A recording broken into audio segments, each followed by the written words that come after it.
사랑하는 성도 여러분, 평안하십니까? 네. 세상에 사람이 도무지 얻지 못하는 것 중에 하나가 바람입니다. 바람.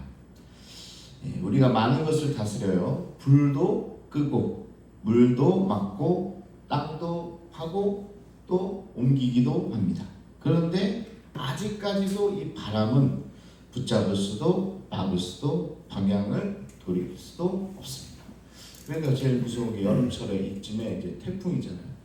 태풍의 바람을 우리가 만약에 컨트롤할 수 있다면 어떻게 하겠어요? 우리한테 오는 걸 일본어로 약간 돌릴 수도 있겠죠. 그러면 안 되겠죠. 하여튼 바람을 우리가 여전히 컨트롤할 수가 없습니다. 그래서 바람이 불면 그냥 맞아야 합니다. 그래서 예로부터 사람들은 갑자기 인생이 뒤집히는 사건이 이럴 때 바람을 맞았다라고 이야기합니다. 오늘 본문에도 누구도 어쩌지 못하는 바람이 두 번에 걸쳐서 불게 되는데, 그런데 놀랍게도 그 바람이 사람의 손이 아니라 하나님의 손에서 나옵니다. 하나님께서 바람을 일으키는 거죠. 어제 우리는 바로가 아이들은 두고 가라 라면서 모세를 쫓아내는 장면까지 살펴봤습니다. 이제 하나님이 8번째로 메뚜기를 보내시는데 13절에 모세가 애굽 땅 위에 그 지팡이를 들매 여호와께서 동풍을 일으켜 온 낮과 온 밤에 불게 하시니 아침이 되매 동풍이 메뚜기를 불어 들인지라, 이렇게 말씀하고 있습니다. 메뚜기가 저절로 온 게 아닙니다. 하나님이 동풍을 일으키신 거죠. 밤낮으로 부는 동풍이 메뚜기 떼를 몰고 왔다는 겁니다. 그 메뚜기가 온 땅을 새까맣게 덮으니까 땅이 어두워질 정도였어요. 그리고 그 메뚜기들이 무엇을 먹게 되죠? 우박에 상하지 않고 남아있던 모든 채소와 나무 열매를 싸그리 다 먹어치우게 됩니다. 그래서 오늘 성경에서 애굽 땅에 푸른 것이 하나도 없다라고 이야기하고 있습니다. 지난번 우리가 밀과 쌀보리 하나님께서 남겨두셨다고 말씀드렸잖아요. 그런데 그것조차도 다 사라지게 되는 거죠. 어떻게 보면 남겨둔 게 바로의 미천이 돼가지고 여전히 완강하게 지금 나오고 있는데, 그 미천까지 다 사그라지고 뺏어가게 되는 겁니다. 자, 그제서야 바로가 급히 모세를 부르죠. 16절 17절입니다. 내가 너희 하나님 여호와와 너희에게 죄를 지었으니 이번만 내 죄를 용서하고 이 죽음만은 내게서 떠나게 하라. 야, 이거 맨날 듣는 말씀 아닙니까? 이게 지겹습니다. 지겨워. 이번만, 늘 이번만, 이렇게 바로가 이야기하는데, 이건 회개가 아니라 흥정입니다. 흥정. 회개는요, 내가 말로만 하는 게 아니라 내 삶을 돌이킬 때 회개입니다. 목사님, 제가 다시는 이렇게 안 하겠습니다. 그건 회개가 아니에요. 흥정이라고요. 흥정. 이 지금의 위기를 모면하기 위해서 하는 흥정에 가깝습니다. 근데 회개는 뭐예요? 내 삶이 바뀌어야 돼요. 그럴 때 진짜 회개가 되는 겁니다. 앞으로 다르게 살겠습니다가 아니라 그렇게 살아갈 때 우리가 회개라고 이야기할 수 있는 거죠. 방향을 바꾸는 게 회개라면 흥정은 잠깐 숨을 곳을 찾는 거예요. 바로는 매번 흥정만 했지 한 번도 방향을 돌이키지 않았습니다. 자, 그렇게 되자 모세가 바로를 위해 기도를 하자 19절에 여호와께서 돌이켜 강렬한 서풍을 불게 하사 메뚜기를 홍해에 몰아넣으니 애굽 온 땅에 메뚜기가 하나도 남지 아니하리라. 여러분 들으셨습니까? 이번에는 서풍이 불고 있는 거예요. 아까 메뚜기를 몰고 온 동쪽에서 바람이 불었는데 이제 그것을 쓸어가는 건 서쪽에서 온 바람입니다. 자, 그래서 양쪽에서 이렇게 불었다가 이제 저렇게 부니까 메뚜기가 다 사라지게 되는데, 자, 같은 하늘의 바람인데 하나님이 방향만 바꾸시니까 재앙을 가져오던 바람이 재앙을 거두는 바람이 되는 겁니다. 이 바람이라는 게 지금 재앙이 돼서 메뚜기 떼를 몰고 왔는데 같은 바람인데 오히려 재앙을 사라지게 하는 바람이 되는 겁니다. 그러니까 여러분, 어떤 환경이나 문제는요 선과 악이 아니에요. 그거는 중립적인 겁니다. 그게 내 삶을 힘들게도 하지만 오히려 내 삶을 변화시키기도 한다는 겁니다. 여러분에게 닥친 이 환경이 불평 불만의 소리가 아니라 오히려 이것으로 인해서 내가 이렇게 살게 됐습니다. 내가 변화되겠습니다. 그러면 이게 은혜의 문제가 되는 거죠. 은혜의 환경이 될 수 있는 거죠. 그래서 오늘 말씀은 이렇게 보니까 재앙이지만 다시 저렇게 보니까 오히려 은혜가 될 수도 있는구나. 자, 근데 그 바람을 부르는 손이 같은 손입니다. 이쪽도 하나님이고 저쪽도 하나님인 거죠. 그리고 보십시오. 하나도 남지 아니하더라. 지금 메뚜기를 하나님이 바람을 불게 해서 한 절반쯤 없앴습니까? 아니에요. 오늘 성경에 보니까 하나님이 하시면 하나도 메뚜기를 볼 수 없을 정도로 다 홍해에 몰아 넣었다는 거죠. 하나님은 거두실 때 완전히 거두시는 분입니다.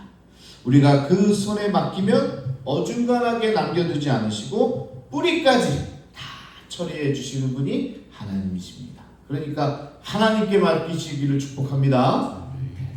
하나님께 맡기면 하나님이 일처리 하다가 많은 분이 아니시라는 거예요. 끝까지 마지막까지 다 해결하시니까 여러분 다른 분이 아니라 오직 하나님께 나와 아뢰시기를 바랍니다.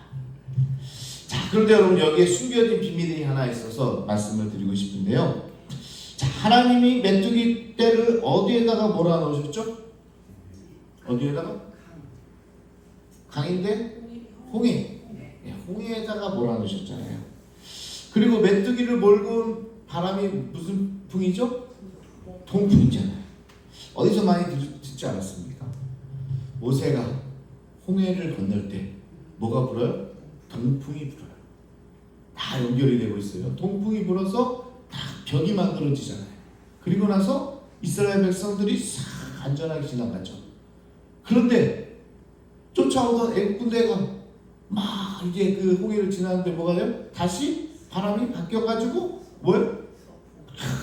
물이 다 차서 몰살당하게 되죠. 거기에 죽은 사람들이 누굽니까?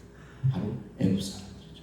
자, 메뚜기 떼가 홍해에 다 수장됐다고 그랬는데 이게 예고편이에요. 예고편. 하나님이요 지금 10가지 재앙이 다 연결이 된다고 그랬잖아요. 이걸 보고라도 깨달아야 돼요. 저 메뚜기 떼가 다 홍해에 다 처박혀 죽는구나. 무리가 될 수가 있겠구나. 그런데 깨닫지 못하는 거죠. 결국 애굽의 군대가 막강한 군대가 다 홍해에 수장당하게 될 겁니다. 자, 그렇게 하나님께서 역사하신다라는 말씀이죠. 자, 그게 오늘 리허설이 된다. 하나님의 리허설이다라는 것을 알 수가 있습니다. 자, 재앙을 몰고 오는 바람, 또한 이스라엘의 구원을 일으키는 바람, 그게 같은 바람이고 하나님을 대적하는 자에게는 심판이 되는 바람이지만 하나님을 의지하는 자에게는 그것이 구원의 바람이 된다라는 사실입니다. 그러니까 우리에게 닥친 것들이 믿지 않는 사람들에게는 재앙일지 모르지만 우리에게는 구원이 되는 줄로 믿으시기 바랍니다. 그거를 좀 깨달았으면 좋겠어요. 어떤 일이 오더라도 우리 믿는 자들에겐 이것으로 하나님께서 역사하신다. 그런 구원의 역사가 이것으로 시작된다라는 사실이죠. 그래서 하나님께서 오늘 바람을 통해서 역사하고 계시죠. 바람하니까 제가 연날리기가 생각나요. 연날리기. 여러분 연날리기 해보셨나요? 저도 우리 애들하고 지난 사역하는데 주차장이 넓어가지고 연날리기도 하고 또 어디 강가에 가면 연날리기를 하는데 여러분 그거 아세요? 연날리기는 뭐가 필요합니까? 바람이 필요해요. 아무리 연을 잘 날리는 사람들은 바람이 안 불면 꽝입니다. 네? 어떻게 할 수가 없어요. 저도 애들하고 약속한 게 있어 나가는데 바람이 안 불어. 아무리 제가 뛰어다니고 높은 곳에서 안 해도 막 달려가다가 조금 올라가다가 그냥 바람이 필요해요. 바람이. 네? 바람 없이는 날릴 수 없습니다. 또 맞바람이 먼저 뒷바람이 불면 어때요? 순풍이 불면 어떨 것 같아요? 그냥 좀 올라가 그냥 탁 꼬라박습니다. 여러분 해보시 이쪽 분단을 안 날려보시면 무슨 얘기인지 몰라. 바람이 뒤에서 불어주면 잘 될 것 같잖아요. 근데 꼬라박아요. 근데 뭐예요? 맞바람이 불면요, 이 연이 쫙 바람을 맞고 푹 올라가게 됩니다. 그래서 오히려 연 날리기에는 순풍이 아니라 역풍이 불 때 오히려 더 잘 날릴 수 있는 거죠. 우리의 인생도 그렇습니다. 여러분, 우리 인생에 모든 게 잘 풀리면 좋을 것 같죠? 순풍이 불어닥치면 하나님 이것도 잘 되고 사업도 잘 되고 가정도 잘 되고 이것도 잘 되고 이것도 잘 되고 하는 것마다 잘 되면 어떻게 돼요? 교회를 안 나옵니다. 교회 나올 필요가 없어요. 하는 것마다 잘 되는데 순풍이 불어닥치는데 그때는요, 내가 하나님 믿지, 내가 믿는다고 해도 교회를 나갈 필요 없잖아 이러면서 그냥 세상에 살게 되죠. 그게 좋은 게 하나도 아니에요. 왜? 곧 꼬라박으니까. 제가 연날리기 해보니까 알겠더라고요. 이게 좋은 게 아니에요. 바람은 불어오는데 연이 안 날라요. 그런데 우리의 인생 가운데서도 뭐가 불어야 돼요? 역풍이 불 때, 문제가 생길 때. 교회 공동체 안에도 마찬가지입니다. 우리도 기도하면서 이런 문제 저런 문제, 하나님 왜 우리 교회에 이런 문제를 주십니까? 근데 역풍이 불어야 확 도약할 수 있다니까요. 그냥 이 정도가 아니라 맞바람이 세차게 불면요, 그냥 그걸 타고 연이 슉. 저는 믿습니다. 우리 교회 해결하지 못하는 문제들 있잖아요. 그게 하나님께서 우리에게 불어주는 역풍의 은혜의 바람인 줄로 믿습니다. 그러니까 여러분 인생 가운데도 시련이라는 역풍이 없으면 우리 믿음은 땅바닥에 축 처져 있을 수밖에 없다라는 거죠. 그러면서 연 이야기에서 가장 중요한 게 하나 있는데, 아이가 연을 날릴 때 연은 바람에 이리저리 휘둘리는 것 같지만 사실 연줄 저 끝에는 누군가가 그거를 잡고 있는 거죠. 누구죠? 아버지입니다. 아버지. 제가 애들이 막 연을 날린다고 막 이렇게 하는데 뒤에서 잡아주는 건 누구예요? 저예요. 제가 풀었다가 감았다가 지가 날리는 줄 아는데 누가요? 사실 제가 하고 있어요. 자기 아빠 내가 이렇게 연을 날리고 있어. 근데 뒤에서 제가 다 이렇게 하고 있어요. 아빠가 알려주면 애들은 못 날리죠. 연줄을 꼭 쥔 아버지의 손이 있다는 사실입니다. 연은 바람에 맡겨진 것 같아도 실은 아버지의 손에 붙들려 있습니다. 이게 가장 중요한 얘기. 바람이 어떻게 부르고 어떻게 해야지 연이 날린다고 얘기했는데, 그것보다 더 중요한 건요, 아무리 역풍이 불고 바람이 불어도요, 이 날 줄을 모르면요 또 꼬꾸라지는 거예요. 근데 그 연줄 끝에는 누가 잡고 있어요? 아이의 아버지가 잡고, 베테랑 아버지가 다 조절하고 있는 거예요. 아버지가 줄을 당기고 늦추면 그 바람을 이용해서 연이 올라가는 겁니다. 우리의 인생도 마찬가지. 지금 사방에서 바람이 몰아쳐 이리저리 휘둘리는 것 같죠? 자, 인생의 이 바람, 이걸 어떻게 이겨낼 수 있을까? 그러나 그 줄 저편에서는 바람의 방향을 쥐고 계신 하늘 아버지의 손이 있다는 사실입니다. 할렐루야. 우리의 인생에도 누가 잡고 있어요? 여러분, 이 연이 하늘에 막 날리고 있으면요, 그냥 지 혼자 날리는 게 아니라 그 연줄을 잡고 있는 마지막 사람 손에 그게 감각이 다 오게 됩니다. 낚시도 그렇다고 그러더라고요. 낚시도 딱 물리는 순간 손에 감각이 딱 오는 거잖아요. 그게 있어요. 그래서 연 날리기 할 때도 이 감각이 있어요. 감각이 있어요. 그게 우리가 기도할 때 그게 하나님의 손이 느껴지는 겁니다. 우리의 인생에 내가 그냥 막 살아가는 게 아니라 하나님께서 다 움직이고 계시는 거예요. 그걸 언제 느낄 수 있어요? 기도할 때 느낄 수 있는 거죠. 그걸 못 느끼면요, 자기 마음대로 살아가는 겁니다. 우리가 이쪽으로 저쪽으로 방향을 틀고 계시는 하나님의 손이 있다는 겁니다. 우리는 바람에 날아가는 게 아니라 아버지의 손에 붙들려 그 바람을 타고 올라가는 중이다. 할렐루야. 오늘 그 이야기를 하고 있는 거죠.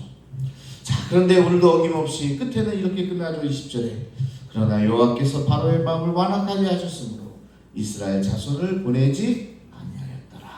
야, 이 사람 고집도 장난이 아닙니다. 메뚜기가 오는 것도 봤고 가는 것도 봤어요. 바람이 하나님의 손에 있다는 것도 두 눈으로 봤습니다. 그런데도 돌이키지 않는 거죠. 사람이 끝까지 방향을 안 바꾸면 결국 마음이 그렇게 굳어버리게 되는 거죠. 이제 많이 왔습니다. 이제 2번밖에 안 남았어요. 그 고집도 이제 꺾이게 되겠죠. 사랑하는 여러분, 오늘 말씀을 정리하겠습니다. 오늘 여러분의 삶에는 어떤 바람이 불고 있습니까? 갑자기 불어닥친 질병의 바람입니까? 아니면 재정의 바람입니까? 관계가 틀어진 마음의 바람입니까? 도무지 내 힘으로는 막을 수도 방향을 돌릴 수도 없는 그 바람 앞에 서 있고 있지는 않습니까? 그러나 여러분 기억하십시오. 그 바람은 결코 통제불능이 아닙니다. 동풍을 서풍으로 바꾸시는 하나님의 손에 있다는 사실. 지금은 나를 무너뜨리는 재앙의 바람 같아도 하나님이 방향만 바꾸시면, 같은 바람인데 방향만 바꾸시면 그 바람이 나를 새로운 곳으로 실어 나르는 구원의 바람이 될 줄로 믿습니다. 그러니 오늘 하루 그 바람을 붙잡으려고 애쓰지 마십시오. 우리가 붙잡는 것은 바람이 아니라 그 바람을 쥐고 계신 하나님의 손이다. 그 환경, 그 문제만 갖고 막 이렇게 붙잡고 막 염려하고 걱정하고 막 뛰어다니면서 어떻게 할까 그걸 붙잡는 게 아니고 그 바람을 통제하시는 하나님의 손을 탁 잡는 거예요. 그러면요, 방향을 바꾸시기만 하면, 오히려 혹시 가장 문제되고 어렵게 하는 그 누구 있잖아요.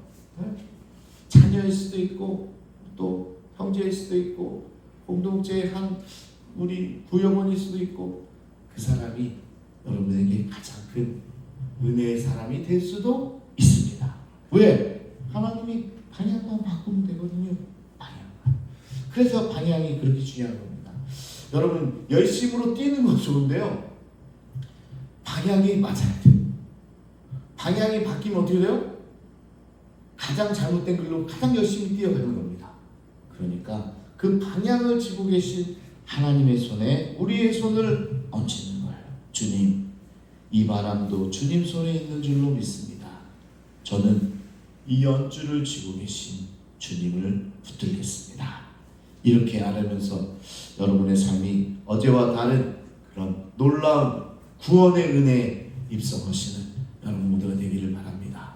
어제까지 그 재앙의 바람이 오늘 하나님의 손을 붙들었을 때 하나님께서 방향을 들어주시면 그 바람이 우리에게 은혜의 바람이 될 줄로 믿습니다. 그 바람이 우리 교회 공동체에 은혜의 바람이 될 줄로 믿습니다. 그 바람이 우리 가정에 은혜의 바람이 될 줄로 믿습니다. 어제까지 울고 부르짖으면서 하나님 왜 저에게 이러셨습니까? 했던 그 기도의 제목이 오늘 하나님께서 방향을 들으셨더니 그게 우리의 감사의 제목이 되고 간증의 제목이 되고 하나님께 영광 올려드릴 수 있는 그 제목이 된다는 사실, 그걸 하나님께서 쥐고 있는 거예요. 그러니까 여러분 그 손을 붙으시기 바랍니다. 바람 따위 중요한 게 아니에요. 하나님의 손을 붙으시면 그 바람을 운행하시는 하나님께서 여러분을 가장 좋은 곳으로 채워주실 줄로 믿습니다. 그 믿음 가지고 오늘 시간 우리 주여 한번 부르시고 우리 통성으로 함께 기도하겠습니다. 주여, 아버지 하나님,